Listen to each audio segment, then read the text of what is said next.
PRAN cocktail salad చేసుకోవడానికి అన్ని రెడీగా ఉన్నాయి. పొయ్యి మీద నీళ్లు పెట్టాను, నీళ్లు వేడిగా ఉన్నాయి. ఎందుకు అంటే మనం ప్రాన్స్ని జస్ట్ బ్లాంచ్ చేస్తున్నాం, ఫుల్గా ఉడికించుకోవాల్సిన అవసరం లేదు.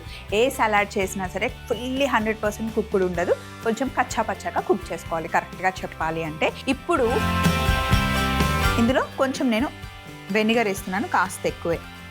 ఇక్కడ చూసారా, వెనిగర్లో నేను చిల్లీ వేసి పెట్టాను.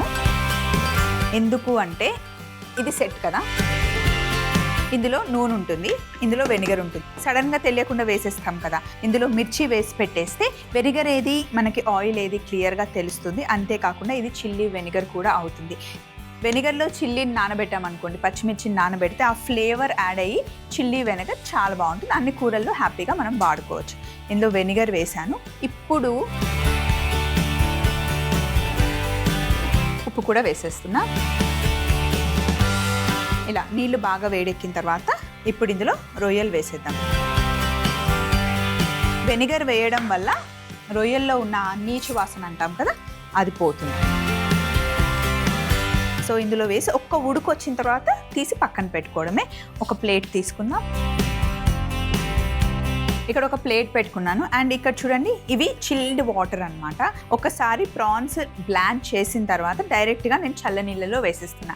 ఎందుకంటే చేసే సలాడ్ చల్లగా ఉంటుంది కాబట్టి, మళ్ళీ మనకి ప్రాన్స్ చల్లగా అయిపోవాలి కాబట్టి చిల్డ్ వాటర్లో వేసుకుంటే మంచిగా స్టిఫ్గా అవుతాయి అండ్ చల్లగా కూడా అయిపోతాయి. అండ్ ఇంకొకటి, ప్రాన్స్ ఉడకడానికి ఎక్కువ టైం పట్టదు. ఇది చూడండి, మీకు ఎక్కడ ఓపెన్ అవ్వలేదు. చాలామంది స్వప్న నువ్వు క్లీన్ చేయలేదు, లోపల ఒక నల్లగా ఉంటుంది, అది తీసేయాలి అని అంటారు. అది తీయకపోతే కొంతమందికి డయేరియా వస్తుంది, ఇంకొంతమందికి ఏమో డైజెస్ట్ అవ్వదు. ఖచ్చితంగా క్లీన్ చేయాలి. కానీ చూడండి, మీకు ఎక్కడ ఆ నల్ల తీగ కనిపించట్లేదు. నేను నీట్గా క్లీన్ చేశాను. ఎలాగో తెలుసా, చాలామంది ఇలా కట్ చేసి ఓపెన్ చేసి ఆ బ్లాక్ తీస్తారు. అంత అవసరం లేదు. ఒక టూత్ పిక్ తీసుకొని చూడండి, ఇక్కడ జస్ట్ ఇట్లా పోక్ చేసి ఇలా లాగేస్తే ఆ నల్ల తీగ వచ్చేస్తుంది. చాలా ఈజీ ప్రాసెస్ అనమాట. సో ప్రాన్స్ క్లీన్ చేయడానికి చాలా టైం తీసుకుంటారు. కొంతమంది ఏమో ప్రాన్స్ కొనేటప్పుడే అక్కడే క్లీన్ చేస్తారు. అలా కాకుండా ఇంట్లో హ్యాపీగా మనం చేసుకోవచ్చు. ఒక ఉడికి వచ్చిన తర్వాత వీటిని తీసి డైరెక్ట్గా చల్ల నీళ్ళలో వేసేది.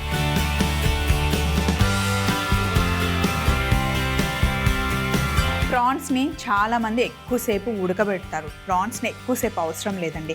కరెక్ట్గా బాయిల్డ్ వాటర్లో వేసి 3 to 4 minutesలో హ్యాపీగా కుక్ అయిపోతుంది. అంతకన్నా ఎక్కువసేపు కుక్ చేస్తే కనుక రబ్బర్ లాగా అయిపోతుంది. సో ఎగ్స్ అయినా సరే 7 to 10 minutes, 7 minutes పెడితే ఖచ్చితంగా ఎగ్స్ బాయిల్ అయిపోతాయి. చాలామంది 15 minutes, 20 minutes అక్కడ పెట్టి వదిలేస్తారు. ఇలా ఎగ్ బాయిల్ అయిన తర్వాత మంచి మనకి ఆ ఎల్లో కనిపించాలి, అప్పుడే కరెక్ట్గా కుక్ అయినట్టు. పైన మొత్తం యాష్ కలర్, బ్లాక్ కలర్ వచ్చింది అంటే ఓవర్ కుక్ అయిపోయినట్టు అనమాట. సో అది చాలా జాగ్రత్తగా టైం చూసుకొని కుక్ చేసుకోవాలి. ఇప్పుడు చల్ల నీళ్ళలో వేసేసాను. ఇప్పుడు ఏం చేద్దామంటే, ఇవి చాలా చల్లగా ఉన్నాయి నీళ్ళు. సో ఆల్రెడీ చల్లగా అయిపోయాయి. వీటిని ప్లేట్లోకి తీసేసుకొని బాయిల్ చేసేటప్పుడే కావాల్సినంత ఉప్పు వేసేసుకున్నాను, వెనిగర్ వేసుకున్నాను. మళ్ళీ మనకి సాల్ట్ అవసరం లేదు. ఎప్పుడైనా సరే పచ్చి మీట్లో మనం సాల్ట్ వేస్తే ఆ సాల్ట్ అంతా లాగేసుకొని మీట్కి సాల్ట్ పట్టేసుకుంటుంది. ఎంత కావాలో అంత తీసుకుంటుంది. చికెన్ అయినా, మటన్ అయినా, ఫిష్ అయినా. గుర్తుపెట్టుకోండి. ఒకసారి చల్ల నీళ్ళల్లో వేసి లేదా సాల్ట్ కలిపిన దాంట్లో ఎక్కువ సాల్ట్ వేసామనుకోండి చాలా ఉప్పు అయిపోతుంది. ఒక టిష్యూ పేపర్ తీసుకొని తడి ఉండకుండా జస్ట్ ఇలా అద్దేయడమే. 5 minutes ఇలా పెట్టేద్దాం. తడంతా లాక్కుంటుంది. ఫస్ట్ స్టెప్ అయిపోయింది. కింద ఇంకొక టిష్యూ పేపర్ వేస్తే కనుక అంటుకుపోతుంది. సో పైన జస్ట్ ఇట్లా ట్యాప్ చేస్తే సరిపోతుంది. నెక్స్ట్ మనం మయోనైస్ చేస్తున్నాం. మయోనైస్ అనగానే మనం రెగ్యులర్గా ఒక ఎగ్ వేసేసి 1 ఎగ్కి 200 ml ఆయిల్ వేస్తాం. మీరు మయోనైస్ కరెక్ట్గా లెక్క రావాలి అంటే ఒక ఆయిల్ ప్యాకెట్ తీసుకొని అందులో కరెక్ట్గా 5 eggs వేస్తే కనుక సూపర్గా వస్తుంది. అలాగే ఈరోజు మనం మయోనైస్ తయారు చేస్తున్నాం డిఫరెంట్ వేలో. బాయిల్ చేసుకున్న ఎల్లో యోక్ ఉంటుంది కదా, పచ్చ సొన, వాటితో కూడా మనం మయోనైస్ చేసుకోవచ్చు.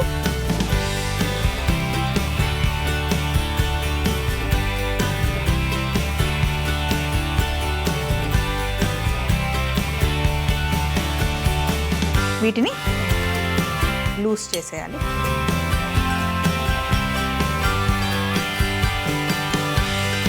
మామూలుగా మనం బ్రేక్ఫాస్ట్కి వైట్ తినేసి ఎల్లోని పడేస్తూ ఉంటాము, కానీ ఎల్లో ఒకసారి ఉన్నాయనుకోండి వాటితో మీరు ఇలా మయోనైస్ కూడా చేసుకోవచ్చు. సో ఇప్పుడు ఇందులో కొంచెం ఆయిల్ వేయండి. జస్ట్ అవి మునిగేంత వరకు ఆయిల్ వేసిన తర్వాత ఇలా బీట్ చేయాలి.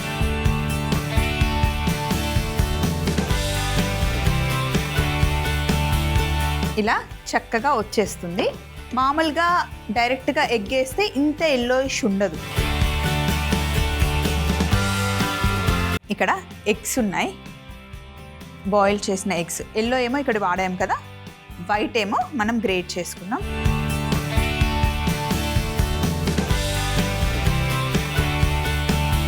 ఒక బౌల్ తీసుకొని ఇందులో వైట్ని ఇలా గ్రేట్ చేసుకున్నాం. చిన్న పీసెస్ అయినా కట్ చేయొచ్చు, బట్ ఇలా గ్రేట్ చేస్తే ఈవెన్గా వస్తుంది.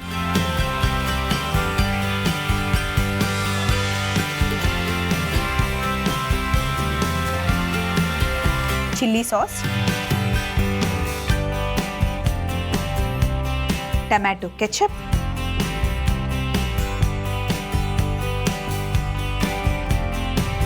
ఆనియన్స్, కేపర్స్ అంటే ఇప్పుడు మనం ఉల్లిపరక వస్తుంది కదండి, ఉల్లిపరక వచ్చిన తర్వాత పైన మనకి చిన్న బబుల్ లాగా ఒక పువ్వులాగా మొగ్గలాగా వస్తుంది కదా, చూడండి అవే అన్నమాట. సేమ్ అలాంటి ఫ్యామిలీకి చెందినవి. ఇంగ్లీష్ వెజిటేబుల్ ఇది. ఇలా మిక్స్ చేసిన తర్వాత ఇప్పుడు ఇందులో మయోనైస్ వేద్దాం. చూడండి ఎంత స్మూత్గా వచ్చింది.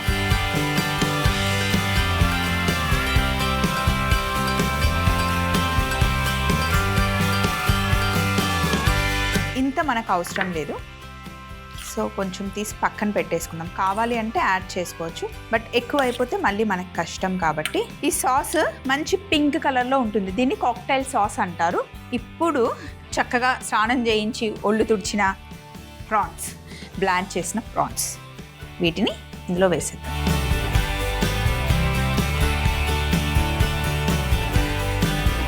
కొంచెం మళ్ళీ టిష్యూ పేపర్లో, కొంచెం ఎక్కువ తడి ఉంటే టిష్యూ పేపర్లో పెట్టండి, లేకపోతే వాటర్ వచ్చేస్తుంది.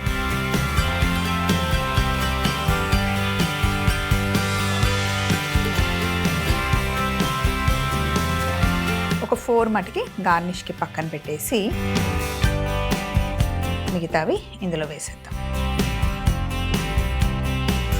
జస్ట్ ఇలా మిక్స్ చేయండి. మరీ ఎక్కువ సాస్ ఉండకూడదు ప్రాన్స్కి, లైట్గా అంటనట్టు ఉండాలి.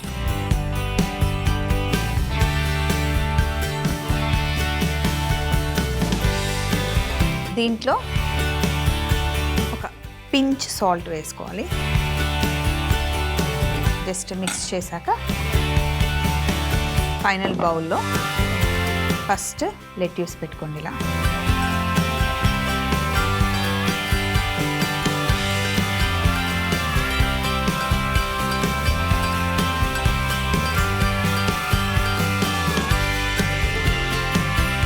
ఇందులో కుకుంబర్ వేసేయండి.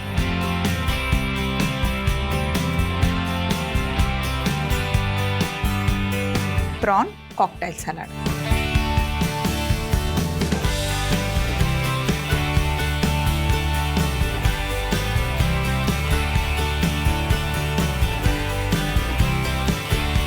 ప్రాన్ కాక్టైల్ సలాడ్ రెడీ అయిపోయింది. చాలా అందంగా ఉంది కదా, టేస్టీగా కూడా ఉంటుంది. దీన్ని ఫ్రిడ్జ్లో పెట్టుకొని చల్లగా తింటే కనుక అదిరిపోతుంది. ప్రాన్ కాక్టైల్ సలాడ్ తయారీ విధానం: ముందుగా వేడిగా ఉన్న నీళ్ళల్లో వెనిగర్, ఉప్పు వేసి రొయ్యల్ని వేసి బ్లాంచ్ చేసుకోవాలి. తరువాత చల్ల నీళ్ళల్లో రొయ్యల్ని వేసి చల్లగా అయిన తర్వాత ఒక ప్లేట్లోకి తీసుకొని టిష్యూ పేపర్తో అద్ది పక్కన పెట్టుకోవాలి. ఇప్పుడు ఒక గ్లాస్లో బాయిల్ చేసుకున్న ఎగ్ యోక్, కొంచెం కొంచెం నూనె వేస్తూ మయోనైస్ తయారు చేసుకోవాలి. తరువాత ఒక బౌల్లో గ్రేట్ చేసుకున్న egg white, chilli sauce, tomato ketchup, cut చేసుకున్న ఆనియన్స్, కేపర్స్, మయోనైస్ వేసి బాగా కలుపుకొని బ్లాంచ్ చేసుకున్న ప్రాన్స్, చిటికెడు ఉప్పు వేసి కలిపి పక్కన పెట్టుకోవాలి. ఇప్పుడు ఫైనల్ బౌల్ తీసుకొని lettuce, cucumber, prawn cocktail salad వేసేసుకొని గార్నిష్ చేసుకుంటే ఎంతో రుచికరమైన ప్రాన్ కాక్టైల్ సలాడ్ రెడీ.